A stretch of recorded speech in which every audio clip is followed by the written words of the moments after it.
TV ನ್ಯೂಸ್ಗೆ ಸ್ವಾಗತ. ನಾನು ರಂಗನಾಥ್ ಭಾರದ್ವಾಜ್. ಭೈರತಿ ಬಸವರಾಜ್ ಮೇಲಿರುವಂಥ ಗುರುತರ ಆರೋಪ, ಪೊಲೀಸರಿಂದ ಅರೆಸ್ಟ್ ಆಗಿದ್ದು, ಅದೆಲ್ಲ ಆದಮೇಲೆ ಭೈರತಿ ಬಸವರಾಜ್ ಅವರ ಆರೋಗ್ಯದಲ್ಲಿ ಏರುಪೇರಾಯಿತು, ಎದೆನೋವು ಕಾಣಿಸ್ಕೊಳ್ತು. ಹೀಗಾಗಿ ಅವ್ರನ್ನ ಜಯದೇವ ಆಸ್ಪತ್ರೆಗೆ ದಾಖಲು ಮಾಡಲಾಗಿತ್ತು. ಜಯದೇವ ಆಸ್ಪತ್ರೆಯಲ್ಲಿ ಆಂಜಿಯೋಗ್ರಾಮ್ ಮಾಡಲಾಗಿದೆ. ಪರೀಕ್ಷೆ ಮುಗಿದಿದೆ. ರಿಪೋರ್ಟ್ಗೋಸ್ಕರ ಪೊಲೀಸರು ಕಾಯ್ತಾ ಇದ್ದಾರೆ. ಆಸ್ಪತ್ರೆಯ ನಿರ್ದೇಶಕ ಡಾಕ್ಟರ್ ದಿನೇಶ್ ನೇತೃತ್ವದಲ್ಲೇ ಈ ತಪಾಸಣೆ ಆಯಿತು. ಪರೀಕ್ಷೆ ಮುಗಿಸಿ ವೈದ್ಯರ ತಂಡ ರಿಪೋರ್ಟ್ಗೋಸ್ಕರ ವೆಯ್ಟ್ ಮಾಡ್ತಾ ಇದೆ. ಅದಾದ ನಂತರ ಭೈರತಿ ಬಸವರಾಜ್ ಅವರನ್ನ ಡಿಸ್ಚಾರ್ಜ್ ಮಾಡ್ಬೋದು. ಅದಾದ ನಂತರ ಕೋರ್ಟಿಗೆ ಹಾಜರುಪಡಿಸಲಾಗುತ್ತೆ.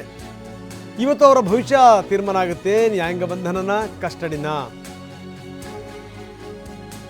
ಅಲ್ಲಿ ಇಲ್ಲಿ ಸುತ್ತಾಡಿ ಅಂತೂ ಇಂತೂ ಕೊನೆಗೆ ಪೊಲೀಸರು ಸಿಕ್ಕರು ಬಸವರಾಜ್. ಸಂಜೆ ಒಳಗಡೆಗೆ ಜಡ್ಜ್ ನಿವಾಸಕ್ಕೆ ಹಾಜರುಪಡಿಸಲಾಗುತ್ತೆ. ಮೊದಲು ಆಸ್ಪತ್ರೆ ರಿಪೋರ್ಟ್ ಬರಬೇಕು. ರಿಪೋರ್ಟ್ ಬಂದಾದ ಮೇಲೆ ಅವ್ರನ್ನ ಜಡ್ಜಿ ಮುಂದೆ ಹಾಜರುಪಡಿಸ್ತಾರೆ. ಅದಾದ ಮೇಲೆ ತೀರ್ಮಾನ ಆಗುತ್ತೆ. ನ್ಯಾಯಾಂಗ ಬಂಧನನ ಅಥವಾ ಎಸ್. ಬನ್ನಿ, ನಮ್ಮ ಪ್ರತಿನಿಧಿ ಪ್ರದೀಪ್ ಈಗ ನಮ್ಮೊಂದಿಗೆ ನೇರ ಸಂಪರ್ಕದಲ್ಲಿದ್ದಾರೆ. ಪ್ರದೀಪ್, ಎಷ್ಟೊತ್ತಿಗೆ ಎದೇನೋ ಶುರುವಾಯ್ತಂತೆ ನಿನ್ನೆಯಿಂದ? ಯಾಕಂದರೆ ನಿನ್ನೆ ಯಾವುದೇ ಸಂದರ್ಭದಲ್ಲಿ ಜಡ್ಜಿ ಮುಂದ್ಗಡೆ ಹಾಜರುಪಡಿಸ್ತಾರೆ ಅನ್ನುವಂಥ ಮಾತುಗಳು ಕೇಳಿಬರ್ತಾನೆ ಇತ್ತು, ಆದರೆ ಆಗಿರಲಿಲ್ಲ. ಎಲ್ಲೋ ಒಂದು ಕಡೆಗೆ ಅನುಮಾನ ಕೂಡ ಕಾಡಿತ್ತು. ಈಗ ಆಂಜಿಯೋಗ್ರಾಮ್ ಮುಗಿದಿದೆ, ರಿಪೋರ್ಟ್ಗೋಸ್ಕರ ಕಾಯ್ತಾ ಇದ್ದಾರೆ ಅನ್ನುವಂಥ ಸುದ್ದಿ. ಏನಿದೆ ಹೆಚ್ಚಿನ ವಿವರ?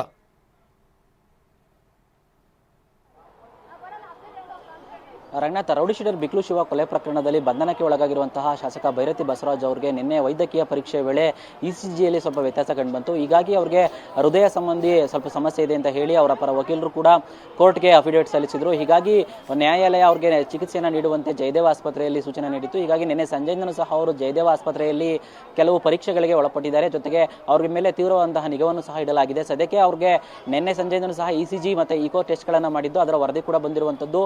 ಜೊತೆಗೆ ಇವತ್ತು ಬೆಳಿಗ್ಗೆ ಅವರಿಗೆ ಆಂಜಿಯೋಗ್ರಾಮ್ ಪರೀಕ್ಷೆಯನ್ನು ಕೂಡ ಮಾಡಲಾಗಿದ್ದು, ಅಂದರೆ ಬ್ಲಡ್ ಕ್ಲಾಟ್ ಆಗಿದೆಯಾ ಅಂತ ಪರೀಕ್ಷೆಗಳನ್ನು ಮಾಡಿದ್ದು.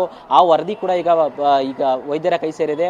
ಸದ್ಯಕ್ಕೆ ಈಗ ಸಂಬಂಧಪಟ್ಟಂತಹ ವೈದ್ಯಾಧಿಕಾರಿಗಳು ಈ ಒಂದು ವರದಿಯನ್ನು ಫೈನಲ್ ಆಗಿ ರೆಡಿ ಮಾಡ್ತಾ ಇದ್ದು, ವರದಿಯಲ್ಲಿ ಏನು ಬಂದಿದೆ ಅನ್ನೋ ಒಂದು ವಿಚಾರಣೆಯನ್ನು CID ಪೊಲೀಸರಿಗೆ ಅವರು ತಿಳಿಸ್ತಾರೆ. ತದನಂತರ ಪೊಲೀಸರಿಗೆ ಏನು ವರದಿ ಸಿಗುತ್ತೆ ಆ ವರದಿ ಆಧಾರದ ಮೇಲೆ ಮುಂದಿನ ಕ್ರಮವನ್ನು ಕೈಗೊಳ್ತಾರೆ. ಅಂದರೆ ಆ ವರದಿಯಲ್ಲಿ ಏನಾದರೂ ಅವ್ರನ್ನ ಡಿಸ್ಚಾರ್ಜ್ ಮಾಡ್ಬೋದು, ಅಂದರೆ ಅವ್ರನ್ನ ನೇರವಾಗಿ ನ್ಯಾಯಾಧೀಶರ ಮನೆಗೆ ಕರ್ಕೊಂಡೋಗಿ ಹಾಜರುಪಡಿಸ್ತಾರೆ, ಅಥವಾ ಡಿಸ್ಚಾರ್ಜ್ ಮಾಡೋಕ್ಕಾಗಲ್ಲ, ಅವ್ರಿಗೆ ಚಿಕಿತ್ಸೆ ಕೂಡ ಇನ್ನೂ ಅವಶ್ಯಕತೆ ಇದೆ ಅಂತ ವರದಿಯನ್ನು ಏನಾದ್ರು ಕೊಟ್ಟರೆ ಅವ್ರಿಗೆ ಈ ಜಯದೇವ ಆಸ್ಪತ್ರೆಯಲ್ಲೇ ಚಿಕಿತ್ಸೆ ಮುಂದುವರಿಯುವಂತಹ ಒಂದು ಸಾಧ್ಯತೆ ಕೂಡ ಇದೆ. ಸದ್ಯಕ್ಕೆ ಈ ಒಂದು ವರದಿಯ ಮೇಲೆ ಈಗ ಭೈರತಿ ಬಸವರಾಜ್ ಅವರ ಭವಿಷ್ಯ ನಿಂತಿದ್ದು, ಈ ಸ್ವಲ್ಪ ಹೊತ್ತಿನಲ್ಲೇ ಈಗ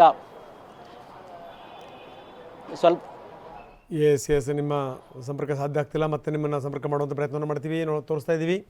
ಈಗ ರಿಪೋರ್ಟ್ಗೋಸ್ಕರ ಪೊಲೀಸರು ಕಾಯ್ತಾ ಇದ್ದಾರೆ. ರಿಪೋರ್ಟ್ ಬಂದಾದ ಮೇಲೆ ಅವರಿಗೆ ಜಡ್ಜಿ ಮುಂದೆ ಹಾಜರುಪಡಿಸ್ತಾರೆ.